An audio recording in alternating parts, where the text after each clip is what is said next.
टहलते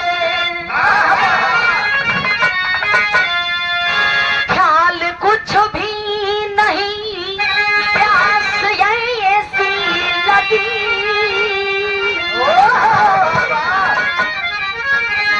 कदम धर रहे थे संभलते संभलते, गम में जल के सजल हो गई थी नजर। धीर मिलता नहीं धीर मन में वो भरते, ले के ग्वाली दिखाई पड़ी। अभी की है बोले लगते।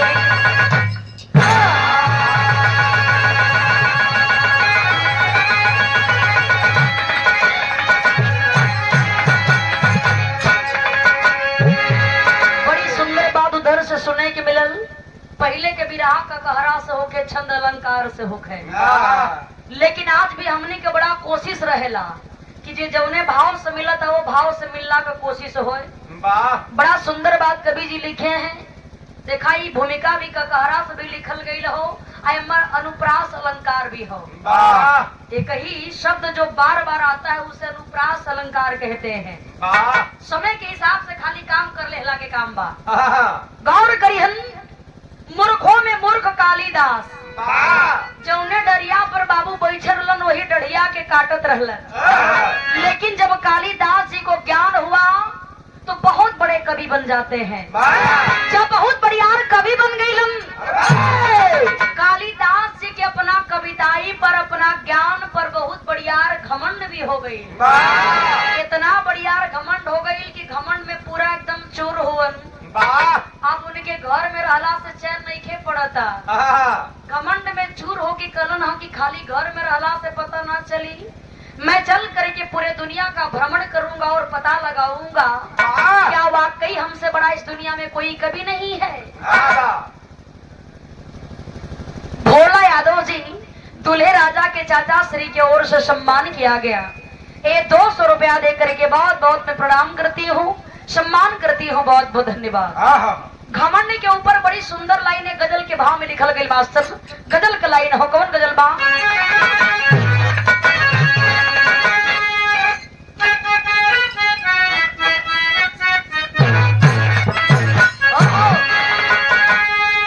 कोनो लड़का बेचारा प्यार में धोखा खैले हो, कैसे पागल होके बने बने घूमे लागल। लड़कवा को दो चार को कलन के देख यार तो के समझौली की दुनिया में कुल काम करिए, प्यार वार के चक्कर में मत पड़ी है। लड़कवा कहता कि सबके जैसा फालतू गिरी हम ना कैले बड़ी, ओकरा से सच्चे दिल से प्यार कैली। लेकिन जब हमारा अकाउंट का पैसा जब ओकरे अकाउंट में गई, ऑटोमेटिक ओकर मोबाइल बंद बोलत, आज ले था ना चलल कि कहाँ साइला कहाँ गई। लड़कवा बेचारा पागल जैसे होके बानर जैसे बात करे लागल। करेजा पर हाथ रख के कहलस मास्टर का कहे, अरे इतने करीब, अरे इतने करीब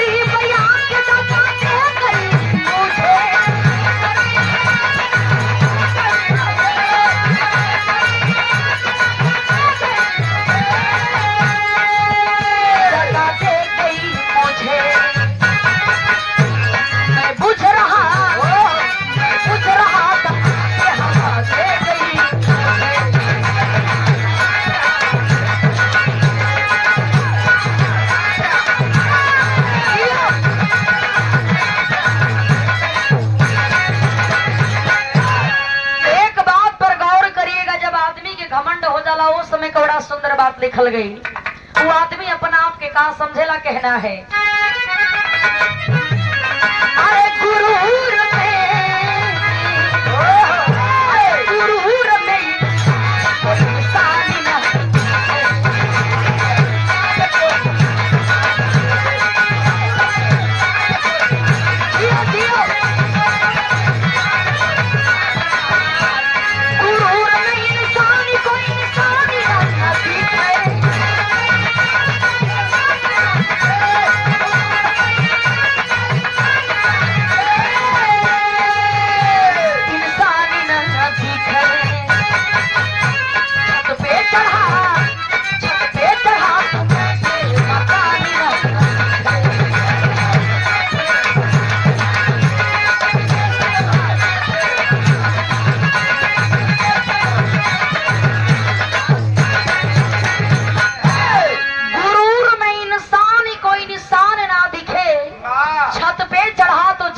मकान ना दिखे। छत पर चढ़ गईला के बाद जैसे नीचे का मकान ना दिखाई देला, वही तरह घमंडी आदमी अपना आगे दूसरा के कुछ समझबे नहीं कही। कालिदास एकदम घमंड में चूर हुवन। जेठ बैसाख का महीना रहल, यही तरह बड़ा कड़ाके का गर्मी पड़त रहल। एको कदम चलला के बाद लगे कि गला सूख जाई। कालिदास जी के बर्दाश्त न भइल, कलन की चला पूरा दुनिया में घूमब, आप पता लगाई का सचमुच हमरा से बढ़िया केहू कभी नहीं हो। घमंड में चूर होकर के कभी कालिदास घर से बाहर निकल जाते हैं। कुछ दूरी पर गईलन, सामने जंगल बा, वही जंगल के बीचों बीच गईलन तो कालिदास जी को बहुत बेजोड़ प्यास लगी है। जब प्यास लगल, चारों तरफ नजर घुमा के देखलन तो कालिदास जी को कहीं भी एक बूंद पानी नहीं दिखाई पड़ा। एक पेड़ के छाया में बैठ करके सोचत होन कि बड़ा बिजोड़ प्यास लगल बा, गला सूख रहल बा, पानी ना मिली तो बड़ा दिक्कत हो जाई। तब तक उहे रास्ता पकड़ करके बाबू एक ग्वालिन अपने सर पर घड़ा लेकर के जात रहा। ग्वालिन को देख करके कालिदास जी कहते हैं, क्या तुम्हारे घड़ा में पानी है? घड़ा उतार करके ग्वालिन धरती पर रखलस, पानी घड़ा में लबालब भरल बा। कहे लगल कि मेरे घड़ा में पानी है। कालिदास जी कलन की जब पानी बात पियादा, ग्वालिन कहे कि मैं पानी आपको तभी पिलाऊंगी जब आप एक मेरी बात मानेंगे, काम करना पड़ेगा। कलिन हका मास्टर कहना है,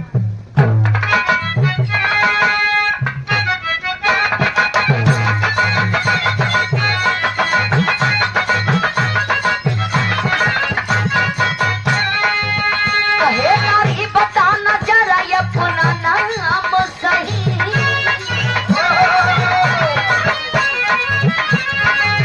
कहे नारी बताना जरा अपना नाम सही, कहे काली पति को मारल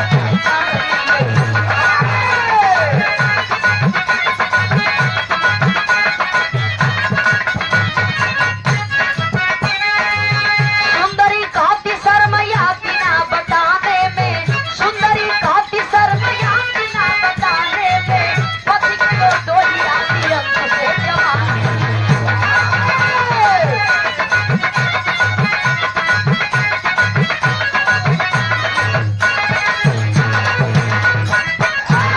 गौर करिहन, ग्वालिन कहे लागल कि मैं आपको पानी जरूर पिलाऊंगी, लेकिन एकरा पहले तोहके कईगो काम करे के पड़ी। तोहार नाम का हो?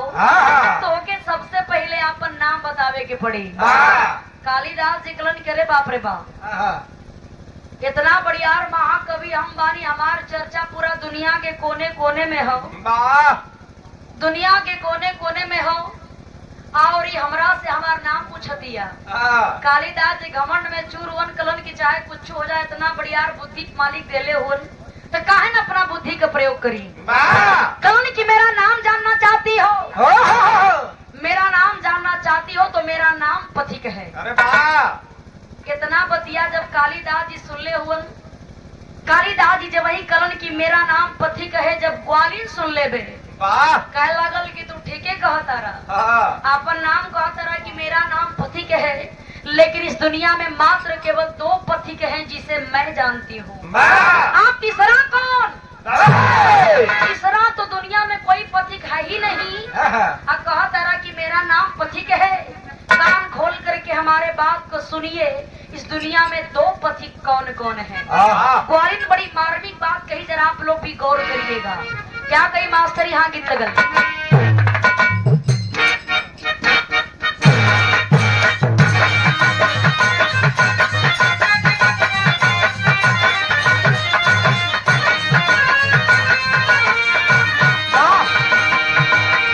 बड़ा ही सुंदर गीत के संकेत मास्टर के लेना है, यही गर्मी का सीजनी गीत बा। दिखाई कुल गीतन का कोनो जवाब ना है, वैसे तो कोनो गीत गा लिहल जा, लेकिन बिरहा का मतलब ही कुल गीतन से है।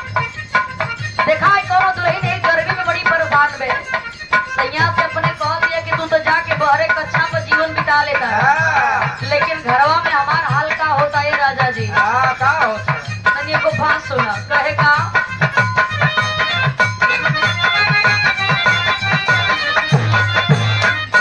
ये कहे, रतिया होले करतिया ना डोले बाबा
दूसरा चांद, जो बराबर अपने प्रक्रिया को करते रहते हैं, बराबर चलते रहते हैं, कभी थकते नहीं हैं। तो के 2 मिनट से प्यास लगल बडिड़िया तरह पानी पियावा, कहा तरह कि मेरा नाम पथिक है, झूठ पर झूठ मत बोलो। इतना बतिया जब कालिदास सुन खपार खजोत होन करे बाप रे बाप, देखे में एक नंबर के फुहर लागतिया, लेकिन दिमाग बड़ा बड़का बड़का ही लगावतिया। लेकिन घमंड में चूर हुवन बिना तेल का पकौड़ा हो तो उनकी छोड़ा, खैर कोनो बात नहीं हो। एकर हमरे आगे काय औकात हो। कौन की मेरा नाम जानना चाहती हो? प्यास लगी है, पानी पिलाओ, तुम अपना काम करो, हमें अपना काम करने दो। ग्वालिन कहे लागल कि कितनो दांत चियरबो, लेकिन जबले नाम न बतीबा तबले हम एको बूंद पानी न पिलाई।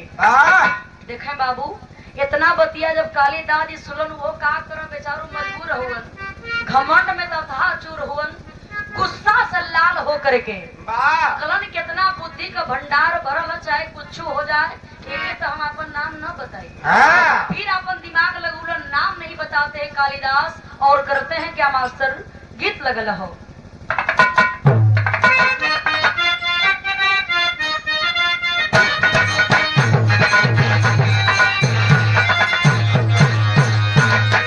गीत नहीं है लेकिन ये बिरहा के धुन हो। ये गीत हमारे गुरु जी लोग गावे, आज ये गीत में का अच्छा कहबाबो। कवन गीत बा?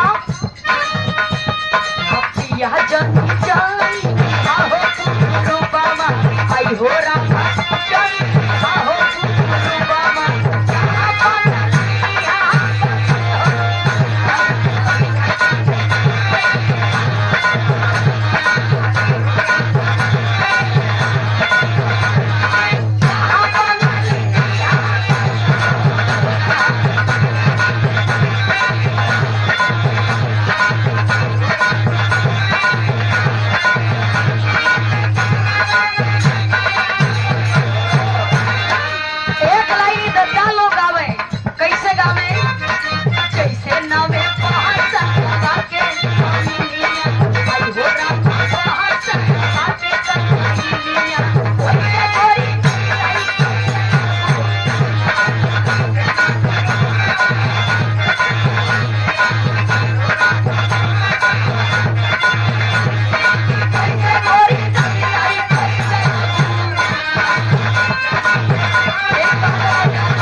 दोबारा काम ना, एक बार में काम हो जाए तो निकाले ला का काम हो। लेकिन भाव पर गौर करिएगा, कालिदास जी दोबारा नाम ना बताओ, थोड़ी दिमाग लगौलन, कैलन का काली गुस्सिया के कहले बचनिया हो, काली गुस्सिया के कहले बचनिया हो,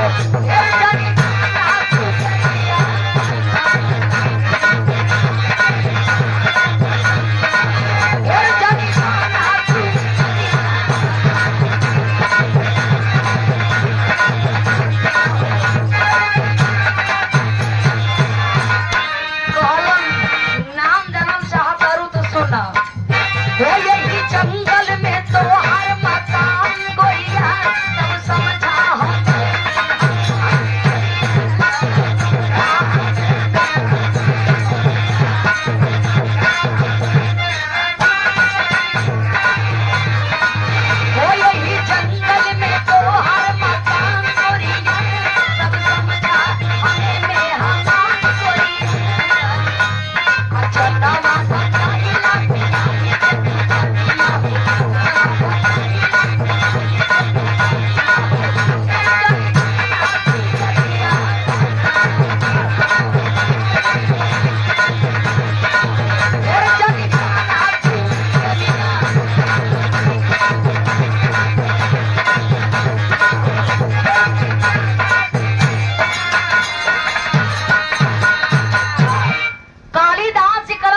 मेहमान है, मेरा नाम मेहमान है, मुझे पानी पिला दो।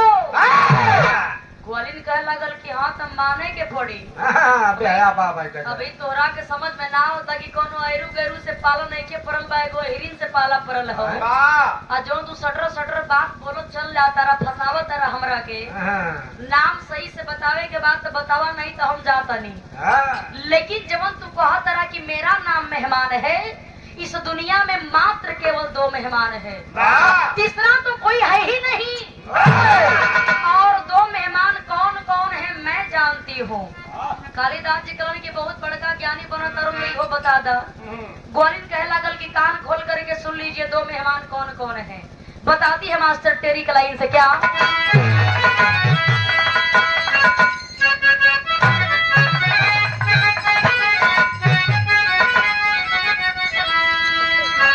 मेहमानमा तू ये जाने दुनिया, मेहमानमा तू ये जाने हो, मेहमानमा तू ये जाने दुनिया, पहला धन दूसरा यूपन बदलाई।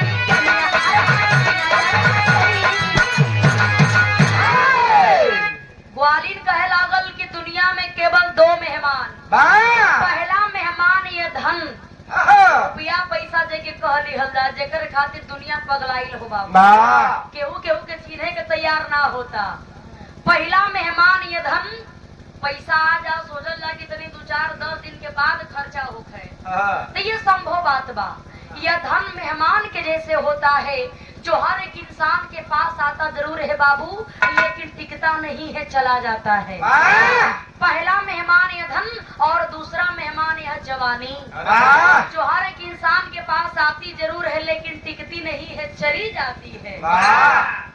गौर करिहन, बुढ़ौती 40 से पार उम्र हो जाए, पार पर कितनो डाई करवावत रहा, नकली दांत लगवावत रहा, चाहे कितनो बढ़िया बढ़िया विटामिन का खाना खात रहा। डाई बड़ी खराब चीज है। कैसन तू करावला का डाई? अरे फूका पड़ जाला तो के डाई रिएक्शन करेला, बच के रहा कक्का, उसी कक्को पहले बड़ा खतरा हो। तो सर फटे ही नोट दे के कक्का लोग भाग जाते ना, तो यार बट्टा पर चला लिया, बाकी वो काम ना हो। तू चलाक आदमी हो। गौर करिहन, देख आखिर में ग्वालिन कहे लागल ये दुनिया में मात्र केवल 2 मेहमान है, पहला मेहमान यह धन और दूसरा मेहमान यह जवानी, जो दोनों मेहमान के जैसे हर एक इंसान के पास आते जरूर है बाबू, लेकिन टिकते नहीं है, चले जाते हैं। इतना बतिया जब कालिदास जी सुनत हाली अली अपन कपार खलो तो करे बाप रे बाप, इहो कोनो हल्का फुल्का ना बा, इहो बड़ा पहुंचल फकीर लागतिया। फिर भी बिना तेल का पकौड़ा हो तो करे छोड़ा, कितनो बड़का ज्ञाता हो जा, लेकिन हमरा से बड़ियारी ज्ञानी थोड़े हो सकेले। कालिदास जी कहलन की बहुत बकवास सुन लेली, तो हमके पानी पियो, हमके जाए दा। हाँ तो है ना, और कबा नहीं सही हो। देखा अहिर का बुद्धि यही के कहल जाला, चाहे बिरहा हो और यादव जी लोग न रहे तो बिरहा के करावे भैया। मंठा के हिम्मत है। देखा हम कोयरी है, लेकिन कुशवाहा बस्ती में शायद कहियो साहब ने कहा बार एंट्री हो जाए तो हो जाए, वो कैसो हो जाए, पर ठीक बात बच बचा के निकल तब तक कल्याण अतन को, लेकिन किंतु परंतु भाई तो वो जैसे काम खत्म हो, बड़ी बच बचा के चलना का काम। बिरादरी का भी बहुत बढ़िया असर पड़ेगा भैया, लेकिन यादव जी लोगों का क्या कहना। 30 दिन आप लोग बिरहा सुनते हैं, कलाकारों को उत्साह को बढ़ाते, कितना रुपया आप लोग लुटा देला, क्या कहना आप लोगों को, कितनो पढ़ाई करी कम बा। लेकिन देखा है ग्वालिन कहे लागल कि तू जो झटके से हमके झटका तारा है, वो बात सुन ला। जैसे ही आई घड़ा मटका में जो घड़ा भरले बड़ी चुपचाप लेके हम चल जी, लेकिन पानी न पियाई जब तक हमरा के नाम न बतईबा। अब कालिदास एकदम परेशान होकर के फिर अपन दिमाग लगाओ, तो फिर नाम ना बताओ, करते हैं क्या मास्टर।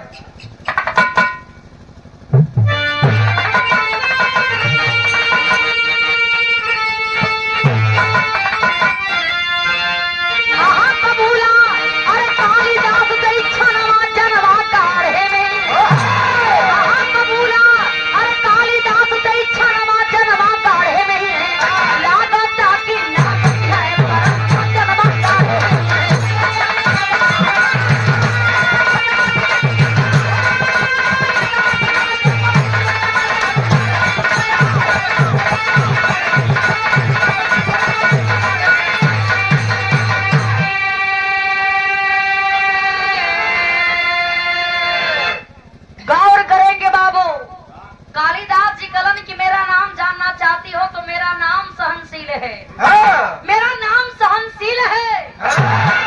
नाम ना बताओ तुम खाली पैदरा बदल ले बुद्धि लगा दे हलन कालिदास जी। कहल कि मेरा नाम जानना चाहती हो तो मेरा नाम सहनशील है। बोल कहती है कि ठीक है कदर तो के लाज ना लगत हो। कहत मेरा नाम सहनशील है। 2 मिनट से प्यास लगल तो कबे से जा चियर तरह पनिया पियावा नहीं तो मर जाई। आ कहत कि मेरा नाम सहनशील है। प्यास तो उसे सहन होते ना भाई अपन नाम तो सहनशील बता रहल बाड़ा। इस दुनिया में मात्र केवल 2 सहनशील हैं, तीसरा कोई सहनशील नहीं है। और 2 सहनशील कौन कौन है मैं जानती हूँ। बता रही है मास्टर अल्लाह से कहना अम्बा।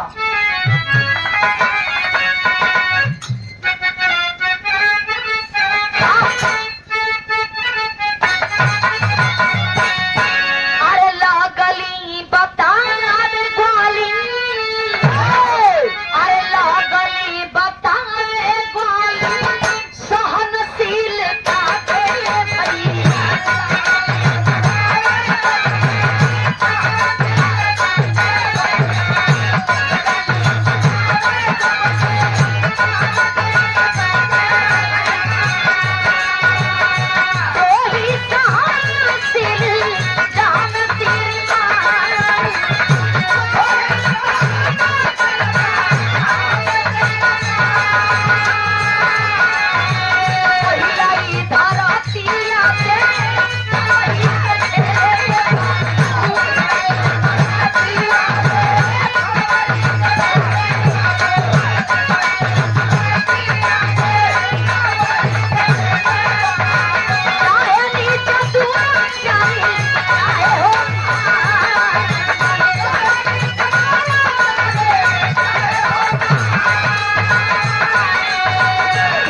सहनशील पहला सहनशील ये धरती माँ जो अपने सर पर बड़े से बड़े पापियों को लेकर के सहन करने का काम करती है। पुण्य करने वाले हो या पाप करने वाले हो, दोनों को धरती माँ अपने सर पर लेकर के सहन करती है बाबू। और अपने छाती को चीर करके हमें और आपको अन्न देने का काम करती है। क्या आप धरती माता से भी बड़े सहनशील हैं? आपके बस की बात नहीं। और दूसरा सहनशील यह पेड़ होता है। अब आप लोग सोचिए कि पेड़ सहनशील कैसे होला। इंसान इस पेड़ पर कितना ही पत्थर मारता है बाबू, लेकिन यह पेड़ इंसान को हमेशा फल खाने को देता है, छाया देने का काम करता है, हवा देने का काम करता है, ऑक्सीजन देने का काम करता है। यदि पेड़ नहीं हो रहेगा तो हमारा और आपका जीवन नहीं चलेगा। पहला सहनशील धरती माँ और दूसरा सहनशील यह पेड़ होता है। जब इतना बतिया कालिदास जी सुनन है बाबू, इस बात को सुन करके कालिदास जी का सारा घमंड चूर चूर हो गया। करे बाप रे बाप, हम कोनो बात मुंह से निकाल रहल बानी कि पट सन कहती है कि दुनिया में खाली दुइये गो बा और इसको सिद्ध करके दिखा दे रही है। ये तो बहुत बड़ी ज्ञानी लग रही है। एकरा आगे तो हमारे ज्ञान का कोनो मोल नहीं हो। बारे कालिदास अब लज्जित होत हुवन, कालिदास जी का घमंड चूर चूर हो जाता है बाबू। लेकिन दिमाग लगावत हुवन कि आखिर यह ग्वालिन है कौन। देखें कालिदास जी कहलन कि अब हम अपन नाम बता के का करब। यदि हमारी नाम जान जाए कि हमार नाम महाकवि कालिदास हम बड़ी, हमार बड़ी बेइज्जती हुई। अब कालिदास जी केहू तरह अपने आप के छुपावे खातिर फिर देखें पैतरा चेंज कैलन नाम ना बतौलन। आखिरी दाव बचत हो और कालिदास जी कहलन कि लही तो लही ठीक बा, ना लही तो कोनो बात नहीं हो। हार तो मन ही के पड़ जाई। करते हैं क्या मास्टर कहना है।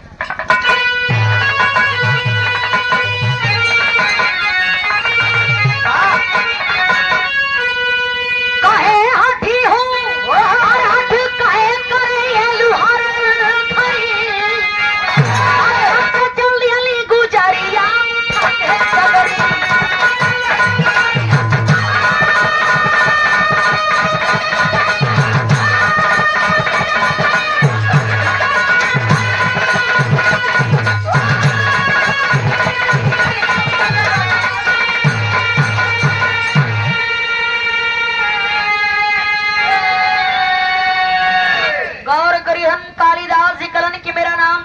कहती हो मेरा नाम हठी है।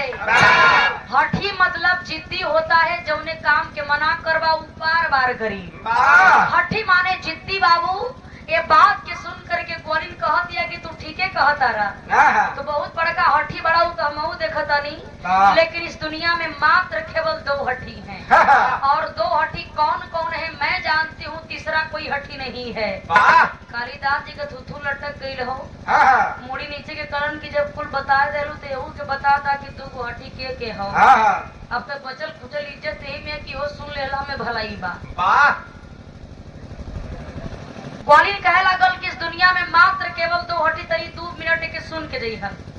पहला हठी है नाखून। नाखून के यदि आप लोग आज काट देवा सोचबा कि 2-4 दिन के बाद बढ़े दी न मानी। नाखून को यदि आप लोग आज काटेंगे कल देखेंगे तो इसमें कुछ न कुछ परिवर्तन जरूर हो जाएगा। तो पहला हठी है नाखून और दूसरा हठी है बाल होता है।